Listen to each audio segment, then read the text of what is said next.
Bien-aimé, toujours continuer dans l'Iloba Nzambe. Beloved, we continue in the Word of God. Toujours parler sur les fruits de l'esprit. We are talking about the fruits of the Spirit. Bambuma na molimo. The fruits of the Spirit. Toza bongo lelo na fidélité. We are on faithfulness. Ko continuer. We continue Ndenge tozalaki dimanche passé. as you were on last week. La fidélité. Faithfulness. Kombo oyo eyokanaka mingi. And a word that is heard a lot Na ba relation na biso. in relationships, Na kati ya famille. in family, Relation ya ba camarades. relationships of friends, Relation ya musala. relationships of work. Fidélité emonaka mingi. Faithfulness is seen a lot Eyokanaka mingi. and it is heard of a lot. Alléluia. Et tozoyeba ete And we know that, ndem konstolobaki as we said, soki pena bato nyonso ya mokili if everyone in the world, bazotia liloba nzambe na pratique, they will put in the Word of God, bazotosa liloba they nzambe, will obey the Word of God, tokozala na less problem. we'll have Baproblème ezala te na kati ya there monde. won't be problems in the world. Alléluia. Baproblème ezala te. There won't be any problems. Moto akozwa audace te akozwa mbeli achuba moninga. We won't have the audacity to stab someone. Moto akozwa audace te ke moninga apesi ye mbongo ameli mbongo. People won't have the audacity to steal money. Amen. Voilà pourquoi That's why, même na gouvernement even in the government, badoctara pe baloi they adopt laws, mosusu. other laws, En effet, in effect, mokili po etambola bien so that the world can walk properly. ezaleli ka loi ya nzambe The Lord of God needs to be there. mibeko na nzambe The law of God, mpo mokili etambola so malamu. that the world can go well. Mais okomona But you will see tellement monde eza corrompi, that as the world is corrupt, bagouvernement eza corrompi, governments are corrupt. bakotia bible They will put the mais Bible, bakopona baloi oyo ekoki quelque loi oyo ekoki kozala bien mpo mokili etambola malamu. they will choose certain laws so that the world. Mais na kati ya baloi wana kaka But in those laws, bato mosusu bakozala likolo ya loi yango.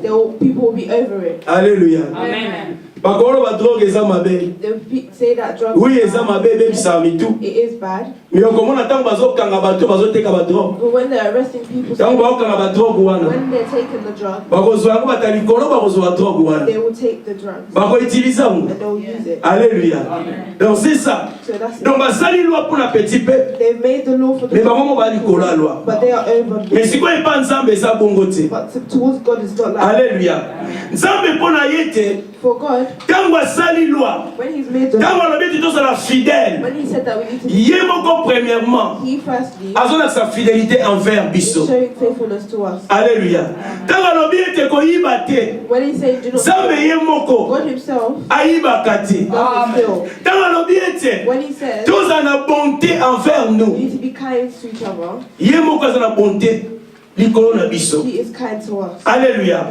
Voilà pourquoi eza na différence makasi na baloi ya monde, That's why there's a big difference between gouvernement ya monde na nzambe. the government of the Toza na fidélité partout, partout. We're on the second part of faithfulness. Semaine passée, to pe dimanche passé, Last Sunday, tolobelaki fidélité étant que na tribu de Dieu. we talked about faithfulness as an attribute of God. Nzambe aza fidèle, God is faithful. lokola aza fidèle, As He is faithful, atie pe fidélité wana fait que fidélité pe etambusa biso, biso pe tozala fidèle. He's put that faithfulness so we can. Fidélité eza bien envers biso, Faithfulness is good to na ba relation, in our na relationship bandeko na biso. with our friends. Tozolobela We are talking la about fidélité étant que positif caractère pour la biso bana nzambe. as a positive character for us children of God. Fidélité est un positif caractère pour la biso bato saïla nzambe. Faithfulness is a positive character for people. Tant ba ba positif, When they're saying positive, ba ba être fidélité ezali bien pour la biso bana it means nzambe. that faithfulness is good for us.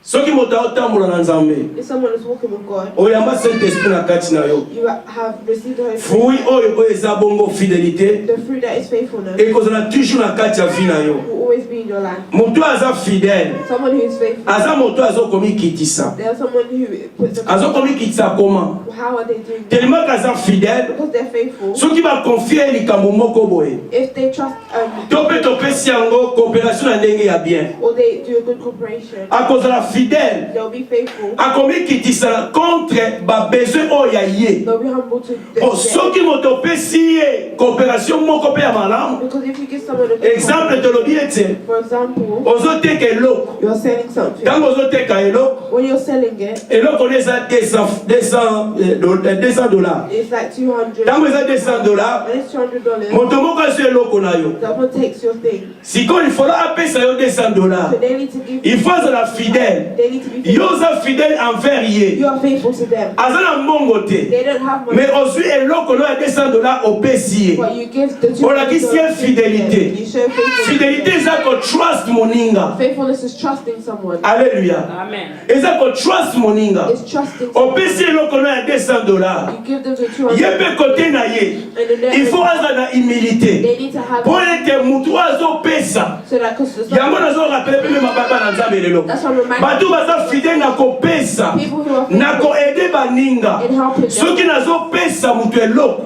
If they give Action ezalaka. there's a Ngai moto nazopesa mutu eloko. I am giving you Liboko na ngai kozala likolo. my hands will be above. Ah, vous comprenez. Amen. Mystère makasi na kati na yango. There is a ring mystery Alors, inside of it. mutu azopesa.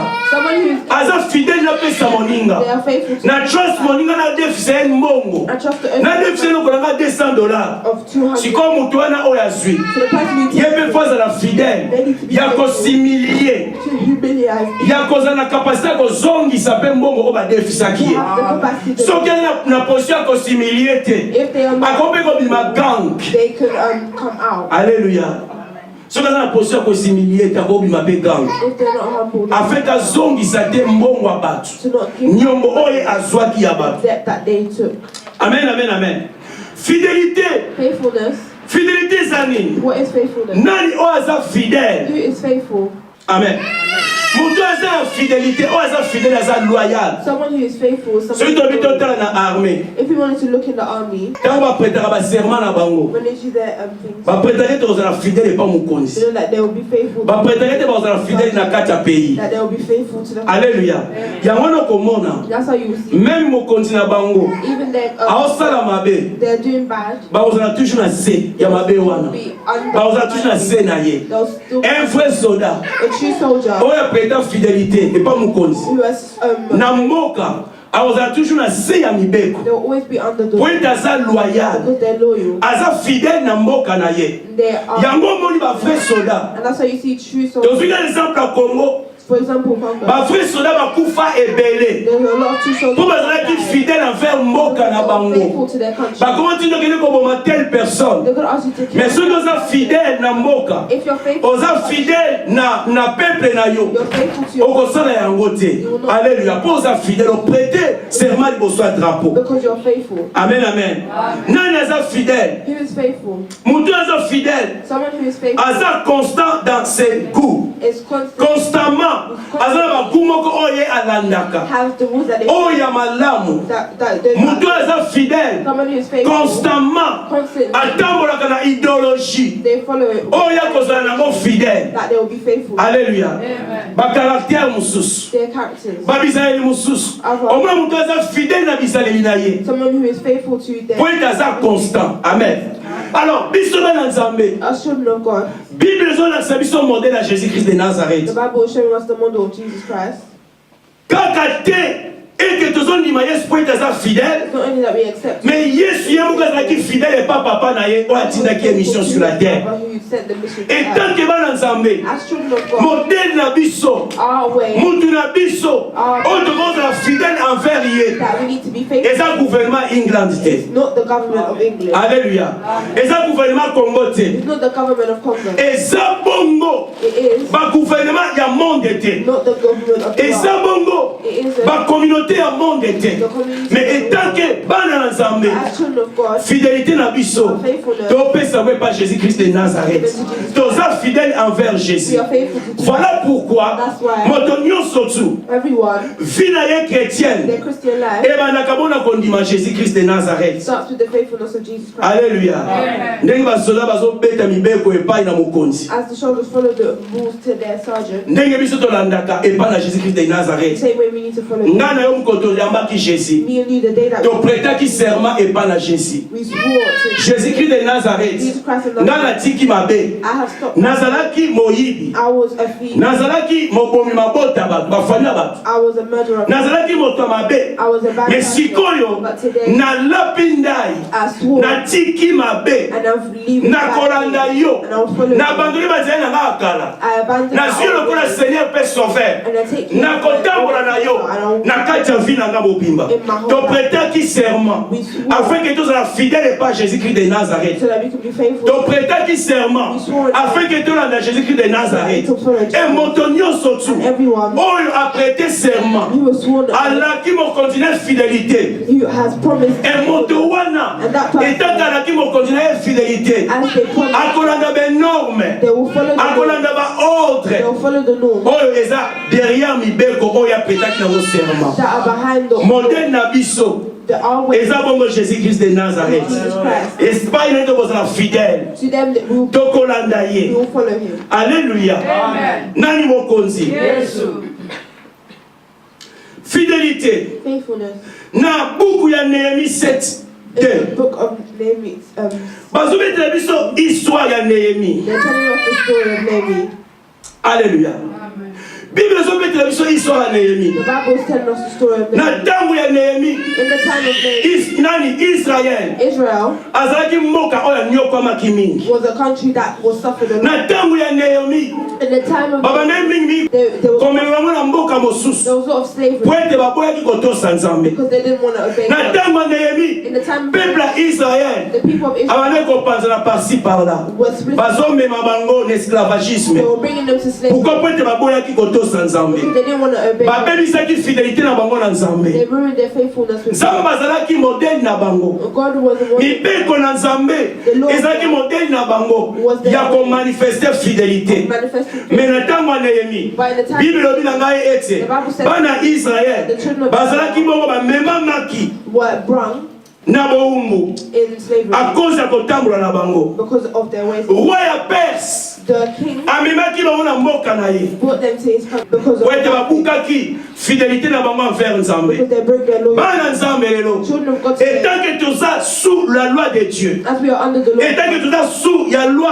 oyo ezotambusa biso liloba na Nzambe, as we are under the ntango law, nyonso tu tokobuka fidélité envers Nzambe, every time we will break the law, eza facile afin que ennemi aya kosiège na kati na biso. it's easy for the enemy to come. Eza facile afin que ennemi aya kodétruire biso. It's easy for the enemy Po ete eloko moko ezokoprotéger biso, because sometimes eza bongo kozala fidèle envers Jésus-Christ de being Nazareth. faithful to Jesus. Ntango olongoli Jésus, As you take okomi infidèle envers Jésus-Christ de Nazareth, yeba ete okomi exposé.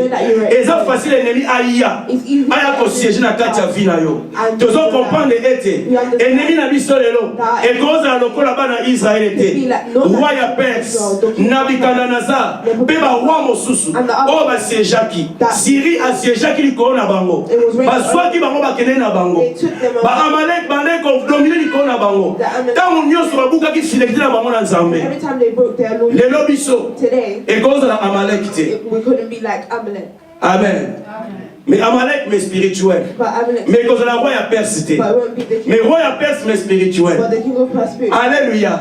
Eza physique te. It's not physical. Mokomusi tokolobela na Amalek. One day we will talk about Amalek Puisque tomoni because we see ntango Moïse babimi na désert, when they came out of the desert, Bible elobi ete Amalek atelemeli the bango. Bible said that Amalek stood up. Amalek ezalaki nation. Amalek was a Mais nation. soki okoti kuna omona to Moïse alobi Moses said ekozala na guerre de génération en génération. there will be a war of generations. Alors que nation Amalek lelo oyo eza te se elimwa na ma. And as a generation of the Amalek tokompana Amalek ni Bible ezolobela biso. we will understand. Tolobi ete He said ntango nyonso tu that every time tokoyeba te we won't know fidélité oyo tolakaki Jésus-Christ de the Nazareth. faithfulness that we promised you Ntango tondimaki ye, when we accepted tolobaki him. tokoservir, We said that we will, tolobaki tokolanda we ye. said that we will follow him. Ntango toyambaki ye, When we accepted him, akotaki na kati na biso he came inside mpo tozalaki fidèle. because we were Mais faithful. ntango nyonso tu But every time tokoyeba su te tozala fidèle envers maloba oyo tolobaki, we'll be faithful to the words that alliance oyo tosalaki. the covenant that C'est ainsi que tokozala assiégé. we will be Amen. Et Bible obiyete. And the Bible says, Na lisolo ya Néhémie. in the story of Nehemiah, Et comment dit tango moko? there was a time Néhémie va ko servir roi ya Perse. Nehemiah was serving the king of Mukolo Persia. moko ko servir roi ya Perse. He was serving the king of Roi ya Perse atali Néhémie. The king of Persia. Abina Néhémie. Pourquoi osala mawa? Why are you sad? Néhémie alobi na mawa. Nehemiah said, I'm Po ete sad peuple nanga. because my people To pe mboka nanga Jérusalem. or my country Jerusalem Ezobeba. is ruining. Bamir.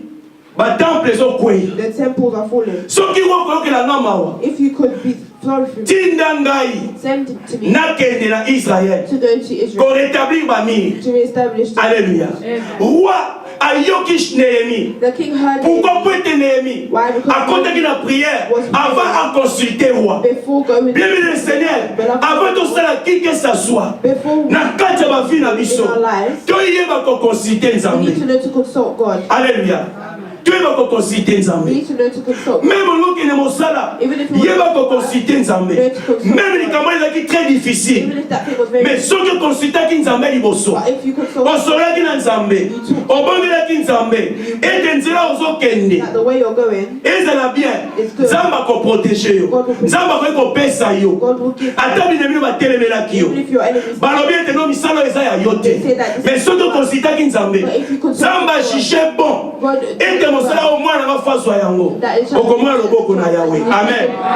Alors, Néhémie, so Nehemiah roi appelle sa pesi autorité. Autorisation. gave him the authority Paix na autorité. and the authority Autorisation, paix, autorité. the authority Pour être appelé ça qui est la lettre. because they gave him the letter. Afin que tu place sur au kende bandima yango. So everywhere they will go, they will like. Tant Néhémie akendaki. When Nehemiah went, Bible lobini. what did the Bible Totanga Néhémie. Néhémie quand a décédé à propos de l'histoire maintenant. J'ai donné mes ordres à Anani, mon frère, et Anania, chef de la citadelle. Qu'est-ce qu'on est mis à Zoloba? Abina pesi mitino et pas ya Anani. Pe Anania, on a dit bon chef ya citadelle de Jérusalem. Alobi ni alobi. Homme supérieur au grand nombre par sa fidélité et par sa crainte de Dieu. Alléluia. Alors, vous expliquez biso. He was explaining to us. A pessimité ne pas ya Anani. He's given the rule to. Azalaki homme supérieur na intelligence. Was the superior man of intelligence. Azalaki na fidélité. He had faithfulness. Fidélité envers quoi? Faithfulness to. Fidélité envers mibeko na Nzambe. Faithfulness towards the law of God. En plus po abangaka Because Nzambe. Alléluia. Nani aza fidèle? who is faithful? Serviteur ni naza fidèle. What servants of God is faithful? Alléluia. Serviteur ni naza fidèle. What servant is faithful? Batebeli ba boma fidélité. A lot of people have ruined, Même na mabala. even in marriages. Bazwa fidèle. They have taken. Bachaya mbeli. They have stuck. Fidèle kufa na yo. Toi na posa na yo You te. don't need it. Batebeli ba boma A fidélité. lot of people have Na ba relation. in their relationship, Même ya famille, même na camarade. even if friends. Batebeli ba boma. A lot of people have killed him. Monte au fidèle. This person faithful. Papa de Ocas. Alléluia. Batebeli ba boma fidèle. A lot of people have bought the. Balingi fidélité. They don't like. Oh, fidélité. But faithfulness. Eza nzela ya malamu mpona moto azala bien na vie. It's good for us to be. Ntango nyonso kolakisa fidélité, Whenever you will show faithfulness, Nzambe akomona yo. they will see. Pourquoi? Puisque eza fruit ya Saint-Esprit. Because it's the fruit of Pourquoi? the Puisque eza parmi mibeko na Nzambe. Because it's in the law of God. Fidélité. Faithfulness. Néhémie alobi ete Nehemiah said, na poni Anani I've chosen an po ete aza fidèle. because he's faithful. Bien aimé le Seigneur, okozala fidèle te. You could not be faithful. Okozala don oyo ya fidélité te. You could not have. Okozala fruit ya fidélité te na kati na yo. You may not have. Soki obangaka Nzambe te. Fidélité solo ezowutela kobanga Nzambe. Comes from fearing. Néhémie a expliqué yango bien. Nehemiah explained. Apesi bakalite na He ye. gave his quality, Knowledge. the knowledge. Aza na boyebi. He has the knowledge. Aza fidèle. He's faithful. Boyebi eza supérieur. His knowledge is Aza superior. fidèle. He's faithful. Abangaka He Nzambe. fears God. Alléluia. Tala bakalite. Nani akozala kalite boye? He can have these Leo na se na mo. today in the earth. Afin que Nzambe asala makambo okama na kati na ye. God could be great. Nzambe azoluka bato ba fidèle. God is looking for faithful people. Azoluka bato oyo baza fidèle. Tokotela ngo na Matthieu, même makambo mike oyo bapesi biso. Even the small things that they give to us. Alléluia. mariage. Marriage. Batebele baboma fidèle. A lot of people have ruined their faithfulness. Abete pena masasi akufa. They have Fidèle died. kene mosika. Let's go. Toi na posa na They yote. don't need you. Lobi lota makamero tambola bien I te. want things to work. Non tata mwasi wana. This auntie, Lokola bapesaka mbongo mariage. because they gave the money, Bazangisaka $10 fezaka ye. they had the, Nzoka eza po obligisi fidélité na libala na yo. but it's because you took away faith. Bato mosusu bazalaka bien. Some people were good, Bakopa bien zoya. good things were coming in. Bazosimba mbongo. They were touching. Trust bango. Ndete lobi ete mutu kwa pesa yo mbongo na ye. For someone to give you C'est que a trust you apesi yo confiance. it means that Pe aza fidèle envers yo. and they're faithful towards you. Bon fidélité. So faithful Eza bongo pe ko trust mutu. is trust Ko pesa mutu confiance. to give someone Après avoir ko pesa confiance, After trust, on a si que tala ngai. you should Naza fidèle envers yo. and faithful. Si content mutu lobi ete naza fidèle envers yo. Ye pas zo cela. Ozongisela fidélité. They are waiting to give Afin que ça la contact. so that it could be Makamso etambulaka bongo. things could- Alléluia. Bapesi yo mbongo. They give you Batrust you. They trust. Babia tosala affaire na They yo. say that we will make it. Babandi ya mokie.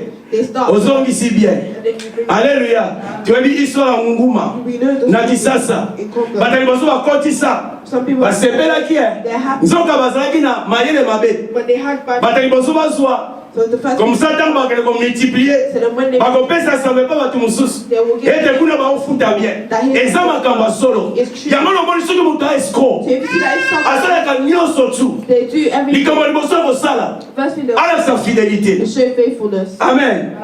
Mais fidélité on eza ya mabe. but it's bad. Ba fidélité mo wana space akandeni. That type of faithfulness. Ayebe te soki moko esimbi. They know that if something Ebenda bato mosusu ebele. it will be Nguma basalaki biso bongo. Premier bato bakotaki mbongo. the first people who were in there, Azalaki fidèle. they were faithful. Nguma sanzi. Nayebi frère moko akotisaka $100. I know someone who put in Abimisa $200. and take out. Nalobi ezofute. Ngabe funa ke lukambo kona tia. So let me look. Chance nzamba azalaki nanga. But God was with me. Alléluia. Bato liboso nguma naki fidèle. The first people they were faithful. Yoko na kombo yoko nguma. Nyoka. Est-ce que nous va bien comme na kata nyoka? Can you look come out of the Alléluia. Amen amen amen. Bato liboso akoti mbongo. The first people put in their money Camarade na DC binga sepeli. and 200 came back from my friend. Na biga DC so wa ba faire habiter. Na ozongisa. No, I'll put it back. Amen amen amen. Na na posa monta mo boy. I need Dans something. une koti oyo. So if I put Ebima desa. Na ukote lisusu. and I'll put something. Ebima katsa. Na bi okay bien. 400. Say Na zana mo 50 na ba ba dépense les gars mingi habiter na uchati. those are not things that they said I couldn't. Nzo banzamba zalaki nanga. But God was with me. Camarade akote ki bale mi bale. My friend put in money to Nguma sanza lisuite. and there was Nguma combien fidèle. it was unfaithful Pourquoi pour être zaki ba idéologie ya bato? because it was the ideologies of people. Bible le Seigneur. Batembe filiba kende mosika. A lot of people need to Na go ba coopération na ndenga bien. in good Bato bazo trust bango. They are trusting them. Ba pesi yo marchandise amu. They are Babi yo cha 55. they are putting things Nga na pesi na 50. and I put 50 Yo ke kuna. and you go there Ozwi na kisina mutu bato. and you take the money of people Na mbongo bénéfice nyonso kiu. and the money of benefit Infidélité. unfaithfulness. Alléluia. Infidélité. Unfaithfulness. Infidélité ça bien te. Unfaithfulness isn't good Pour que un jour because one day infidélité peut kolanda yo. it will follow you. Moto azoboma na mbeli. Someone who is killing with Ye knife, pa kufaka na mbeli. they die with knife. Alléluia. Loba amen amen amen ngala ke liboso. Moto akufaka na mbeli moto abomaka na mbeli akufaka pe na mbeli. Someone who kills with a knife. Soki ozala sa fidélité pa bato. If you're showing O mesala ko la sa fidélité. you are used to showing Yeba ete yo pe bato bakomima fidèle envers yo. that people be Ntango ekokwela yo. Koloba te ko mutu tel mutu tel. Eza yango ndoki te. Po Bible elobi na ngai ete tolondaka kaka oyo tokundi. we only Soki okundaki infidélité, okobuka infidélité na kati ya vie na yo. faithfulness in the life. Alléluia. Bakaraktéristique oyo The characteristic tomoni epai ya Anani. that we see from a knife, Anania ndenge Nehemi alobi the same way that eza bakalite senge biso bana nzambe tozala na yango. qualities that we need to have. Tozala We fidèle. need to be faithful. Amen. Tozala We fidèle. need to be faithful. Gloire à Jésus-Christ de Nazareth. Glory to God. Vraie fidélité. The true faithfulness Ndenge tomoni na Néhémie 7. that we see in it Eza associé na kobanga Nzambe. is associated with fearing God. So banga Nzambe te. If you don't fear God, Eza difficile pour la fidèle. it's hard for you to be faithful Le diable en aura toujours. because the devil will come all the time. asala ete ozala fidèle to make you unfaithful na nzela na yo nyonso otambola. in every way that you walk. Gloire à Jésus. Glory to God. Te ozala fidèle. You need to be faithful. Soko ozobanga nzambe ozala fidèle. If you fear God, you'll be faithful. Soko otia confiance epa nzambe ozala fidèle. If you put your trust in God, you'll be faithful. Pour comprendre ete You understand nzambe pas fidèle envers yo. that God is faithful to you. Ephésiens 5:1. Ephesians 5:1. Bible ezoloba nini kuna? What does the Bible say over there? Devenez donc les imitateurs de Dieu, comme des enfants bien-aimés, et marchez dans la charité à l'exemple de Christ, qui nous aime, qui nous a aimés, et qui s'est livré lui-même à Dieu pour nous comme une offrande et un sacrifice de bonne odeur. Amen. Bible ezoloba comment bamekolami na Nzambe lokola bana oyo baza ya kolingama ya solo pe to marcher na charité na bolingo à l'exemple de Christ. Alléluia. Ephésiens ezoloba na biso bongo. That's what Ephesians is. Tango aloba to imiter Nzambe. Let's say that we need to imitate Puisque God Nzambe yeboko aza fidèle. because God Himself is faithful. Mon fidèle ute pai na ye. The word faithful comes from Him. Nzambe a fidèle na kati ya vie na yo. God is faithful to us. Amen. Tango nyonso olamuka na tongo Every time you wake up in the o morning, comprendre ete Nzambe aza fidèle. you will know that God is faithful. Tango nyonso oyoka moto te na kufi Every time you hear that someone has o died, comprendre ete Nzambe aza fidèle. you will know that God is faithful. Nzambe aza fidèle. God is faithful. Aza na posa to imiter He ye. needs us to To imitate pratiquer Him. la fidélité. For us, Hébreux 3D. Hebrews 3:2. Jésus qui a été fidèle à celui qui l'a établi comme le fit Moïse dans toute sa maison. Amen. Jésus a été fidèle. Jesus was faithful Na Nzambe oyo établissaki comme Moïse aussi était fidèle. to God who established him just like Moses. Tozomona exemple wana eza bien pour na tia na We biso. are seeing that these examples are good Okay. for us. Bien bien le Seigneur. Beloved in the Lord, Parfois na kati ya bafi na biso a lot of the times in our lives, ekomaka difficile it is difficult po tozala fidèle, to be faithful, po tomanifeste fruit oyo ya to fidélité, manifest the fruit of faithfulness, po toza bato. because we're people. Bible ezoparle biso The Bible talks to us na Jésus-Christ de Nazareth. about Jesus Christ. Jésus toyebi ete azalaki fidèle epa papa na ye. We know that Jesus was faithful to his Father. Ayaki mpo accomplir mission moko na monde. He came to accomplish a mission in the world. Ayaki mpo asikola biso. He came to free us. Ayaki mpo apesa biso vie. He came to give us life. Mais na Gethsemane, But in Gethsemane, Bible elobi ete the Bible says Jésus-Christ de Nazareth ntango amemi badisciple that when that Jesus brought the disciples, ntango bakei na Gethsemane baprie, when they went to pray, Bible elobi na ngai ete the Bible says Jésus ntango azobondela, when Jesus was praying, when he was praying, motoki na ekomakila. his sweat became blood. Jésus amoni mpasi esengeli amona Jesus saw the pain that he had to go na through kati ya vision. in his life, in the vision. Amoni Golgotha, He saw Golgotha. amoni ekoti ya nzube. He saw the thorns. Ntango amoni bongo, When he saw that, Bible elobi ete azalaki na pasi na the motema. Bible said that he had pain in his heart. Ntango azalaki na pasi na motema, When he had pain in his heart, alobi papa okokolongola yango te. he said, Father, you can't take it away. Mais Jésus a se réassuré encore. But Jesus reassured Na again. suka nanga alobi ete papa mokalo no ekokisama. And at the end, he said, Father, may your will be done. Ba souffrance wana, These sufferings, ba pasi esengeli amona. the pain that he had to go through, Elingaki e apêché azala fidèle envers papa na ye. wanted to stop him from being faithful to you. Minyoko esengeli amona. The pain that he had to go Esengeli through akoma bon sacrifice. made him become a Ekoki koempêche atiosa papa na ye azala fidèle stopped him to obey envers mission nzambe apesaki ye. and be faithful towards the Mais mission. na suka nango acomprendre By the end, he understood ete papa mokalo no esalama. that God may your will be done. Nga na yo na se awa nde tozovivre. Me and you on the earth, Parfois eza difficile. a lot of the time it's Po difficult tozala fidèle envers Jésus-Christ. to be faithful to God. Tovivre na monde We are living in the world oyo eza contre biso. that is against us. Tovivre na monde We are living in oyo the world ezosala baloi contre bachrétien. that is making Bato us balingi nzambe. Tovivre na monde esika ta mosusu mpe nzala ezali. where there is Na monde oyo makambo eza compliqué. then the one thing Et comment ça l'a été? it could make Dans la fidélité, la vie n'est pas ensemble. us remove our faithfulness. Donc, comme on est fidèle et pas For ensemble. us to be unfaithful. Amen, amen, amen. Mais Jésus-Christ a comme une fidélité. But Jesus didn't become A dit unfaithful. qu'il est fidèle. He stayed faithful Na loi ensemble. Na mission on ensemble pesa qui in est. the mission that God Na gave. nana maboye ete. I'm saying Ngana yo. that me and you Tous la fidèle. need to be faithful. Même si ma condition Even in est comme ma conditions baie. has become Même si bad. dans mon salaire, babi avant ton soyo They said before we take signé awa. sign here Et te babotia au tatouage. that they will put a tattoo Levitique a lobi ete. Leviticus Okongo tia tatou na nzoto na yo te. that you could not Okongo komate na nzoto na you could yo. not write on Po your oza mwana na Nzambe, oza mwana na ngai. you're my child. Difficulté koya. The difficult Balobi ete non, pozwa mosala oyo. and they said for us to take this job, Esengeli opesanga mwana you sacrifice. need to give me a child. Yo foyeba You ete need to know Nzambe alobi ete okosa sacrifice humain te. that God has said you can't do a human sacrifice. Alléluia. Donc makambo nyonso eza ebele. So all these things Oyo tokolongola biso tozala fidélité na Nzambe. that means that we should have faithfulness Tokoma bafidèle. for us to become. Mais toloba ete take mwana na But Nzambe. we're saying that as a child of God, Zala toujours fidèle lokola Jésus. always be faithful. Yango Bible ezoba tozala baimitateur na ye. That's what the Bible said. Yesu azalaki fidèle If Jesus was envers mission Nzambe apesaki ye. to the mission that God gave, Azalaki fidèle he was faithful kio na suka to the end. na ekulusu akufi. On the Akufi na fidélité nyonso tu. he died with all the Tozala fidèle faithfulness. na mibeko na Nzambe. Même si makambo echange. Even if things change. Matthieu 25 tosisaka awa mpona tala biso. For our time.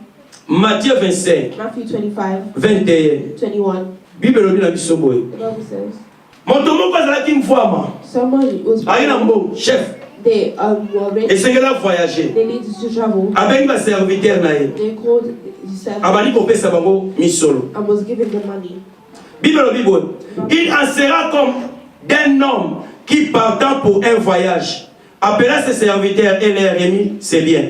Il donna 5 talents à l'un d'eux, à l'autre et un autre troisième à chacun selon sa capacité. Et il partit. Amen. Mutu abengi ba serviteur na ye The people who were his servants, apesi bango mbongo selon capacité na bango. they had money through their capacities. Bible elobi boye. The Bible says, Moto azwaki 5 talents, moto alibosa peke 5 mbongo. the person who had 5 monies, A gagné 5 sous likolo. they had more, 5 more on top. Mutu azwaki 2 talents, The person who had 2 a gagné ba talents mibale sous likolo. had 2 more on top. Mutu azwaki talent moko, The person who had 1 asali libulu na nzela, was on pe atie mbongo wana kati abombi yango na mabele. and put the money in the ground. Abombi mbongo ase ya maître na ye. And he lost the money of his. Après, After, Bible dit longtemps après le maître de ses serviteurs revint et leur fit rendre compte. Celui qui avait reçu les 5 talents, donc, nakata mukuse. Alors, mon tour a 5 talents, the person who had a 5 travaillé comme 10 talents. worked. On a joué 2, a travaillé comme 4. The person who On a souka a joué talent moko. and the person that only had 1, A joué talent na sali mabele. he had made it. A bombi yango na se. Alors bi maître na ngata makoya. And he said, remember, Yaza na matata mingi. he is. Nazo mbongo na bomba. Let me take the money Afeta na koya na pesa mbongo na ye. and then when he comes, I'll give Pona him. bo problème na maître na nga. Because I don't want any problems. Na souka, At the end, on a zaki na talent 5 a remporté 5. his master said, Abi na ye bien. Son maître lui dit, c'est bien bon et fidèle serviteur. Tu as été fidèle en peu de choses. Je te confierai beaucoup. Entrez dans la joie de ton maître. Amen. Mon tour a dit 5 salaires remporté 10. the person Ah, comme who la mot had 10. 5 made it 10. Babi nous a fidèle maître. And they said, you are a faithful Kota master. na bokonzi nanga. Go to my On king. azwaki mibale a comme nango The 4. person who had 2 and made it. Babenge pe fidèle kota. He was faithful. Mais mon tour azwaki moko abombaki. The person who had 1 A multiplier yango te. didn't multiply it. Maître alobi na infidèle. The master said it was unfaithful. Akotaki te na bokonzi epa na mokonzi na ye. Didn't go to his kingdom. Akotaki te afutamaki te. He wasn't paid Po ete azalaki infidèle. because he was unfaithful. Donc toloba nini awa? What do we want to say? Nzambe azoloba na biso. God is saying to us, Tozala fidèle. we need to be Même na faithful makambo ya mikie. even in small things. Nzambe aloba na biso. God is saying to Tozala us fidèle. that we need to be Na faithful vie chrétienne oyo eza na kati na biso. in the Christian life that we have. Nzamba zolo ba na biso. God is saying to us, Tous la we fidèle. need to be faithful. Pour être dans makambo soit tient na carte na biso. Because there are other things Et c'est vrai servir baninga. that needs to serve others. Acha ba don na carte na biso. He has put the word Moko na moko azana ba don. and the behalf Donc wana il faut essayer la nzambe. gifts that need to work. Donc wana esengeli eme mape batebele na kati na mosala na ye. The gift needs to bring a lot of people to Donc him pe na kati na bokonzi na ye. or in his kingdom. Bienvenue dans le Seigneur. Beloved in the Oh, Lord. c'est très important. The thing that Et ça bongo moto ayamba Jésus-Christ. is someone's Même aye na kati église na yo te. even if they don't come Mais soki ayambi Jésus, bokonzi na nzambe kote na kati na ye. C'est ainsi que soki adeside koya na église na ye. Soki adeside te, fete esami na likolo. Po ete moto moko abongoli motema na ye. but the heavens will still Alléluia.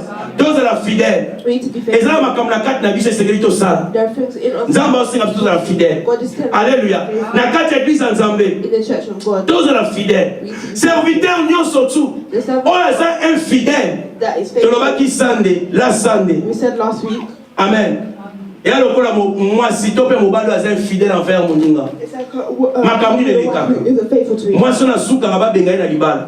They will bring out some. To pe mobali na sukaka babenga ye na mobala. Na libala po aza infidèle. The man will be what Alléluia. Infidélité. Unfaithfulness. Ememaka makambo mabe na kati ya famille, même na kati ya mabala. Bad things in marriages. Na kati ya foyer. In the family. Infidélité. Ememaka mabe na kati ya vie ya mutu, un chrétien. It brings bad things in Pour ceux qui sont infidèles et pas Jésus. Because if you're disloyal, Aux infidèles et pas Nzambe na yote. if you're not, if C'est you're que comme fidèle et pas na Satan. that means you're loyal to Satan. Alléluia. Tu sais qu'on a 2 mètres na se awa. Then have two. Ceux qui sont fidèles na muninga na maître moko. If you're loyal to one, C'est qu'on a infidèle na maître mususu. that means you're disloyal to the Ceux other. qui sont infidèles na maître Nzambe, c'est qu'on a fidèle et pas ya Satan. If you're disloyal to God, that means you're Ceux loyal. qui sont fidèles et pas ya Satan. If you're disloyal to C'est qu'on a fidèle et pas that means Nzambe. that you're faithful to God. Alléluia. Tu vas nous la relation na biso. We need to look at our relationships. Amen. Ma relation na biso. Our relationships. Fidélité à maloba. The faithfulness of word. Et béné ba chrétien. A lot of Christians Baza fidélité envers maloba na bango. aren't faithful to their word. Alléluia. Amen. Nzambe azo recommander biso to la maloba na biso. God is recommending us to. Au moins to sumukaki na maloba. You know that you. Senga moninga pardon. Say sorry. Amen. Infidélité à maloba. The unfaithfulness of Ba word. chrétien mingi. A lot of Christians. Makambo oyo eza base basic. That is the basic. Oyo mikie oyo kota makonza likolo. That are small. Mingi bakoma ko ignorer yango. A lot of people ignore it. Amen. Baoluka révélation. Papa béni. Amen. Baoluka révélation no chiffre moi kendaki bo ezongi bo ekwe kuna pa. Elaki sini. Relations. What does it mean? Mais ko frauder te na bisi omona ngo pona beza rien. But don't say Oh, vous êtes fidèle à maloba na Nzambe. that you are disloyal. Na mona ba chrétien. I've seen Christians Ezamba na moko te ba mi balete. not once or twice, Tamba tela ka biso biso mulai wana. but when they put you in the long Amen. Lorsque le petit nini, mbokoni. Marie bonne vete. Oya tout doit que na tina nini na Tottenham. C'est l'église 76 et que tina suba kuna. Ponde zemba côté una. Amen. Chaque dimanche à out à côté aux kende akini église. every Sunday they go Afonda aka. Amen. Infidélité. disloyalty. Oh, loi ezana ko fondete. But you, the law is that you can't do that. Fidélité na makamba mikie. The loyalty to small. So vous avez fidélité na makamba mikie. If you're loyal to small, Nzamba afono apporte makamba minene. God will open the door. Nzamba pesi yo don moko. God has given you a gift. Exemple la prophétie. For example, of Mais prophecy, vous êtes fidèle envers yango. but you're disloyal. Oyebi yo moko ete. Tant na kota ba prière makasi. When I go to Nzamba itizaga ngai na prophétie. God uses me. Soki na tiki ba prière. If I stop praying, Nicolas prophétie pekei. the prophecy will go. Mais pourquoi ta prière afin que Nzamba utiliser aux infidèles. But for you to do it in Na don wana prophétie Nzamba tiela yo. that with the Nzamba pesa yo don ya koyemba. God has given you. Oyebi ya soki na tiepe na foi na mikoso na obanga Nzambe na yembi bato batutu kaka na église. You know, if I sing very, very well, Mais aux infidèles à obanga Nzambe. but you are unfaithful, Afin que don wana ebanda kosala. so that the gift can Nzamba azaka ata utiliser ka pasteur pour bato babika na église. only use the pastor. Adoration okoki kosala liboso ya Nzambe. The worship that you Na can fidélité ozala ngo epa Nzambe. faithfulness, Adoration bato bakoki kokangwama. the worship. Sans que pasteur aille. Sans que mon gars prenne bébé no aille. Si vous êtes fidèle à bateau même dans la koyemba. Even the gifts of singing. Si vous êtes fidèle, If you're faithful, même dans la kope sa communiquer. even in the Si vous êtes fidèle, même dans la koya va l'église. even if you're faithful, Si vous êtes fidèle, même dans la kope tambunda. if you're faithful in playing the Et c'est drum, là comme qui mais nzamba ko bakisa it's mususu. a small thing, but God Bible obi ete oya za nango ba ko bakisa mususu. what they have. So que za nango te ba ko longola même ozana If you yango. don't have, they will. To ba na ko luka to oya We need to fidélité. look for the Na kati ya ba vie na biso. in our lives. Eza malamu. Amen. It's good. Et comme na biso musika. It will bring us far. Fidélité. Faithfulness Eza to ya malamu. is a good Et bonte na kati na biso eza fruit de l'esprit. Et ba na kobota. Zala fidèle na mwasi na yo. to your Zala fidèle na mobali na yo. Zala fidèle na bana na yo. Be faithful to your Zala children. fidèle na ba promesse oyo ozosalela To the bato. promise. Zala fidèle na maloba na yo. Zala fidèle même na baniongo. Zala fidèle. Alléluia. Amen. Zala fidèle. Be faithful. Zamba pambola biso pour Nathan. God bless us for the time.